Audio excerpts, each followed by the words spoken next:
into Harris County this evening.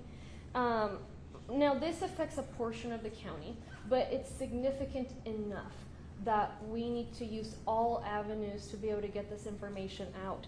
And I also recognize that folks around the county may have some property up there, may know people up there. Why are we having this press conference now, right? Earlier today, I was on the phone with my team, in fact, the state emergency management, and we just had a sense that it was going to be all right. There were going to be some impacts, but it was going to be okay.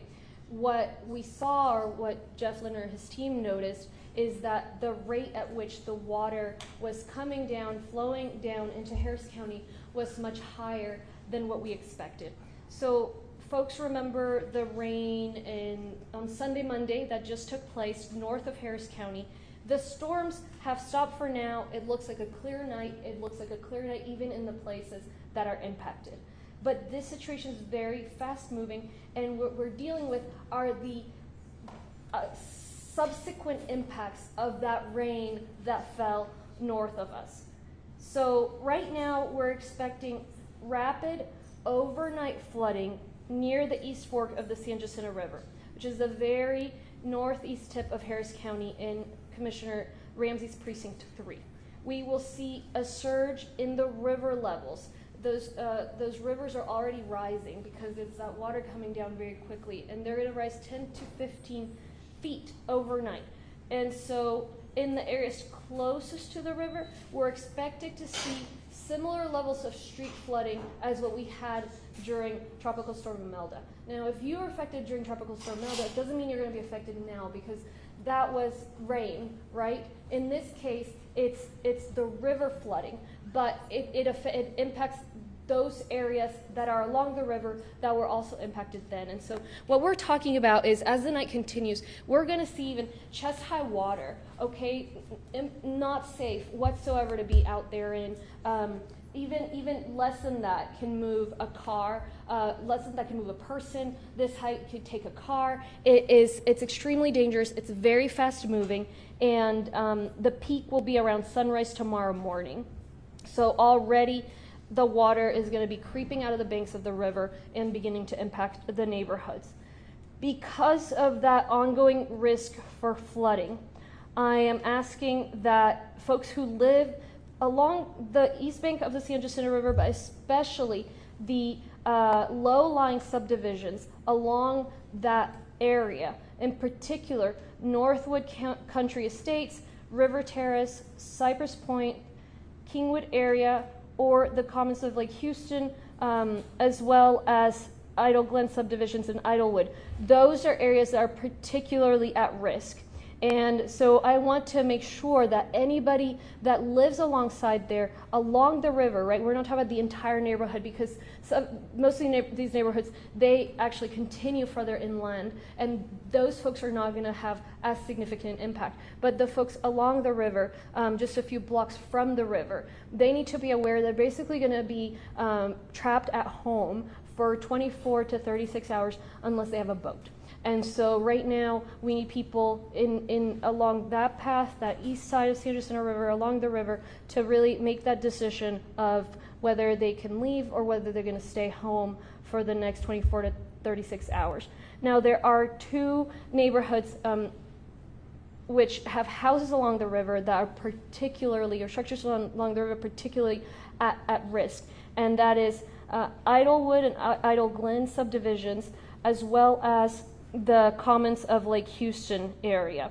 Earlier today, Judge Mark Keogh in Montgomery County asked for a voluntary evacuation of that Idle Glen area in the Montgomery County side. And so I've been in contact with him, and I'm requesting a voluntary evacuation in the mirror side that Judge Keogh requested. So it's going to be that Idle Glen subdivision and the Idlewood area, just that entire subdivision.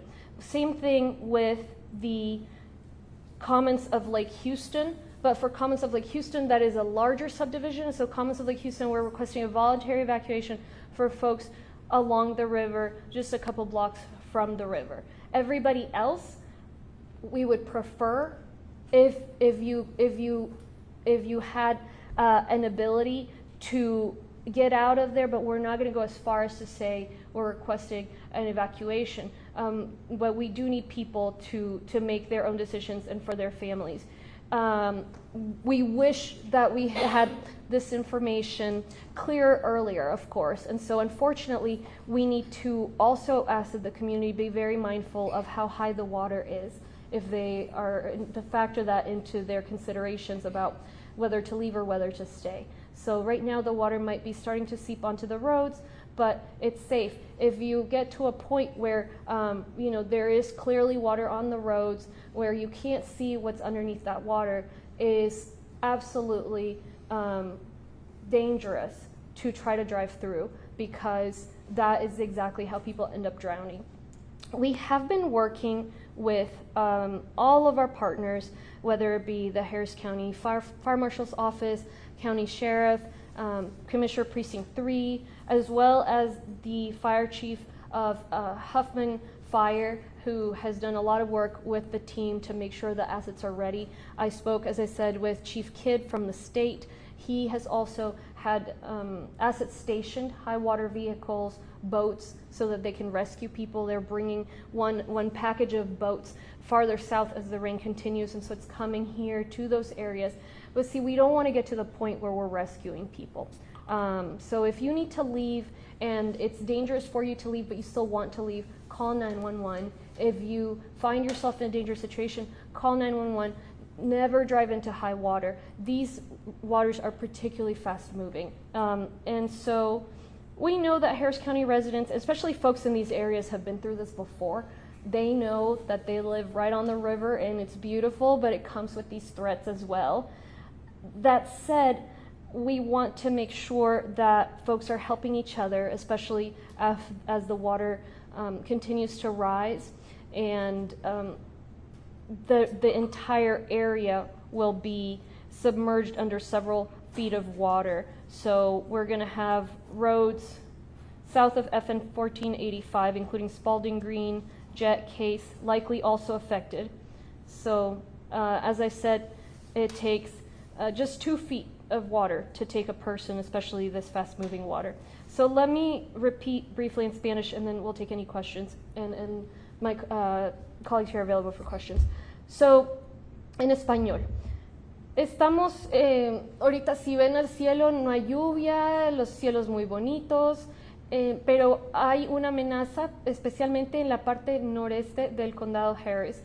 ¿Por qué estamos explicándole esto a todo el condado? Porque es una situación bastante seria y queremos que aquellas personas nos vean nuestro mensaje, pero también porque sé que hay personas que tengan propiedad en esa área o conozcan gente allá. Hubieron lluvias, si recuerdan, el sábado, el domingo, al norte del condado Harris. Lluvias fuertes. Bueno, esa agua está bajando de allá arriba, río abajo, hacia el condado Harris. Nosotros esperábamos y habíamos predicho que el agua iba a llegar, bueno, bastante despacio, pero lo que nos hemos dado cuenta en las últimas horas es que realmente esa agua viene con gran velocidad, lo cual significa un riesgo alto, peligro para cualquier persona o automóvil que se encuentre ahí en su paso, pero también un riesgo alto de inundación en las casas y estructuras a lo largo de ese río. ¿Cuál río es? Es la parte este del río San Jacinto, la parte este del área este del río San Jacinto. Es en la punta noreste del condado Harris.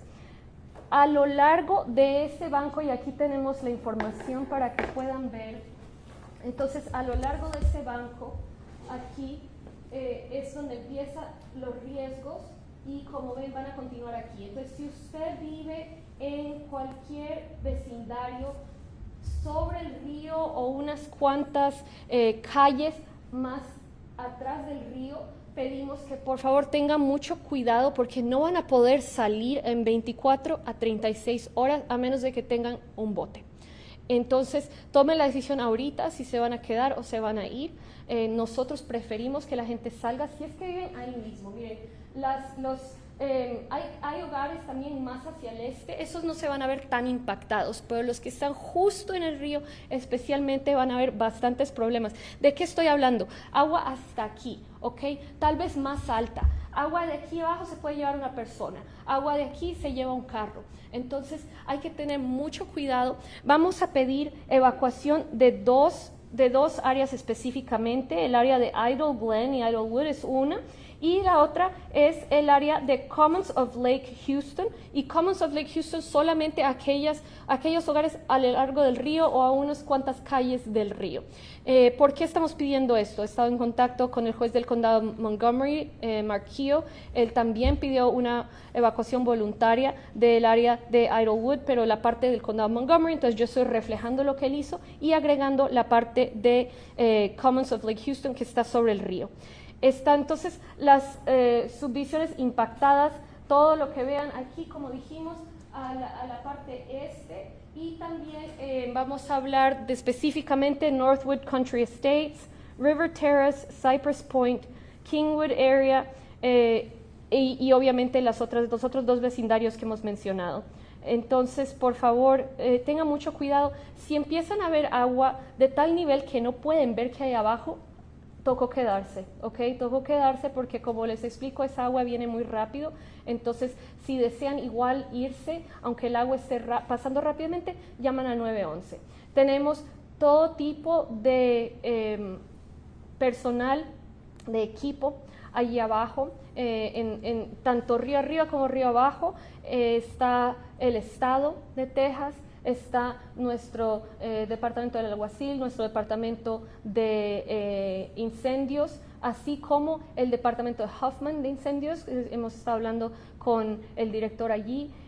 Todos estamos coordinando para, si tuviéramos que rescatar gente, esperamos que no sea la situación, y para eso les pedimos ayuda. Por favor, ayuden a sus vecinos, ayúdenos a correr la voz, cualquier persona que viva allá, y vamos a estar muy pendientes. Esperamos que no suceda nada en nuestra comunidad, y especialmente aquellas familias que viven allí saben que esto es posible, saben que viven al lado del río y que es un canal que a veces se inunda, pero esta situación aceleró muy rápidamente, entonces andamos corriendo para intentar darles la información adecuada. Bueno, muchas gracias. Thank you so much. We'll take questions. Can you characterize one more time the alert itself? Is it a voluntary measure, but it's not a mandatory measure in terms of what people should do that live along the river? It's a voluntary evacuation measure, and so what I'm requesting in particular, the Idle Glen subdivisions in Idlewood, as well as homes along the river in the Commons of Lake Houston. But really, anyone along the river, I would urge to consider evacuating. Now, the reason we won't make it mandatory, people are going to obviously look at their own decisions of life safety, but also there may be areas that quickly are going to become submerged enough that it won't be safe to evacuate. And so that's why we need folks to, look and see, are the water levels to such point that I can't watch what's going on, and so just don't drive through. And if you really need to get out of there, call 911. But obviously, at some point, it's not safe for the first responders either. So it's a fast-moving situation. That's why we're rushing to bring everyone this information and try to do as best we can, as quickly as we can. But I want folks to know that we have the assets ready. We're all coordinating with the various levels of government, and we're going to be ready to respond should something happen. We're also working, and I don't know if we have it yet, I'll have my staff follow up on that, is where folks can go if they need to evacuate but they don't have somewhere to be. So that's something we're actively working on right now, and if they don't have the information, they'll have it out and send it to the press very soon. At what point would it become a mandatory evacuation, if at all? Yeah, it won't, because it's going to get, at that point, the more hours that go by, the higher the water's going to get. And we're talking 10 to 15 foot increase in the water level. So just imagine, it's very high water. You can't. I mean, at that point, we'd be ordering a mandatory evacuation via boat. That's all we could do. And obviously, we can't do that. So it's a fast-changing situation, and that's partly why we've made it voluntary. But we're really trying to get the message out there. Can you raise the map just a little bit and then point out again? I'll as you did let earlier? Jeff go over it again. So the areas we're concerned about are from Plum Grove and the Liberty Montgomery County line downstream into Harris County at 1485, and then continuing downstream to where it reaches the Luce Bayou confluence with Lake Houston. So the majority of this flooding is going to be along the river, and we mean along the river within a few blocks of the river. A lot of these subdivisions extend well away from the river. We are not anticipating flooding in the entire subdivision. As the judge said, we are particularly concerned about the Idle Glen and Idlewood area. We do expect that entire subdivision to flood. And also what we're calling Magnolia Point, which is a portion of the commons on Lake Houston, right near the river, very close to the river's edge, where we do anticipate some homes to be impacted and a lot of the streets to be impacted. But we're expecting streets to be impacted all along the East Fork of the San Jacinto River, starting now, going through tomorrow, and then the water is going to come down relatively quickly as we get into Thursday. And you're thinking at least 2 feet, or how many feet of water are we talking about? Are we talking about over In the the, ground? I'm sorry, in the Idlewood area. Oh, this is going to be several feet of water in the Idlewood area. We could talk head deep water, 6-8 feet of water at the Idlewood area. A lot of the homes in that area and along the San Jacinto River are elevated. They're on pilings. This is going to flow over them. People just need to understand that they're going to be inaccessible for about 24 to 30 hours. There's not a lot of homes on the ground, but those homes that are on the ground near the river will be flooded tonight. What message do you have to those two communities, Idlewild and Idle Glen, who went through something similar just a few weeks ago? Yeah, if you flooded a few weeks ago, you are definitely going to flood tonight. And if you were in this area during Tropical Storm Imelda right along the river, you will also likely have water tonight. And so my recommendation is to leave if you can. If you do not feel safe leaving, if water is over the road, if water is already coming in, you don't feel safe at your location, call 911 and let first responders come in and get you. Would you say there might be more water in those neighborhoods than in the previous event from this year? Yes. So there might be some who didn't flood who might be confident that nothing will happen because they were okay last time, but they need to get out. The water will be higher right now than it was in January. Judge Hidalgo, you were saying you're putting together a plan for a place for people to go. Where can they find that information? We're going to send it to the media, and we'll put it on readyharris.org as soon as we have it. We're coordinating with the Red Cross. We're coordinating with our precinct and community partners, and obviously we want to do everything we possibly can with the short lead time that we've had for this.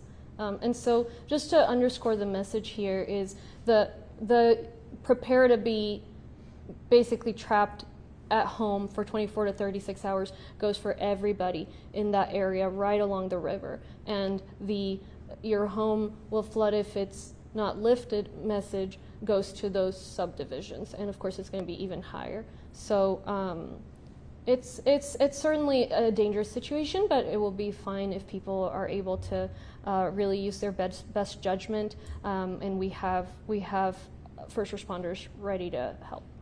Would you mind paraphrasing in Spanish a little bit what Jeff said? El vecindario de Idlewild, Idle Glen, recibió mucha agua en enero, esta vez espera hasta más agua. Así es, esos vecindarios, Idlewood, Idle Glen y también el área Magnolia Point en The Commons and Lake Houston son áreas que se han inundado antes, inclusive durante Imelda, pero hoy día, esta noche, entrada a la mañana, especialmente a la madrugada, es cuando va a llegar el nivel más alto del agua. Vamos a ver cantidades del agua aún más altas de lo que hemos visto antes. Entonces, se trata de una altura por ahí hasta aquí. Así que cualquier estructura, cualquier casa que no esté elevada, que esté sobre el piso, se va a inundar. Y las otras estructuras, bueno, significa que no vamos a poder salir, no van a poder salir estas personas en un día y medio. En cuanto a la demás gente que está a lo largo del río, que ha demostrado aquí el señor Lindner, bueno, esas son áreas a lo largo del río, no todo el vecindario, pero a lo largo del río va a haber bastante inundación, igual mismo nivel, que no van a poder salir si es que necesitan salir en 24 36 horas. Entonces, por eso decimos definitivamente en esos vecindarios, y realmente todo el mundo a lo largo del río, por favor, consideren evacuar si es que les parece seguro. Tienen que ver, como viene bajando el agua, deben ver en su vecindario dónde va el agua. Si no ha llegado, está bajita, ok. Si ha subido, les tocó quedarse y hay que llamar al 911 si tienen algún reto. Thank you, guys. Just one more Yeah, question. yes. Are you making any announcements to local school districts, maybe like New Caney, as to what they should do tomorrow or tonight? They usually they chat and they make a determination in the early hours of the morning, and so we'll be there. Our staff will be there to support with that decision, give them all the information. But I certainly wouldn't want to get in front of them before they deliberate. Anything to add? Okay. Thank you, guys. Gracias.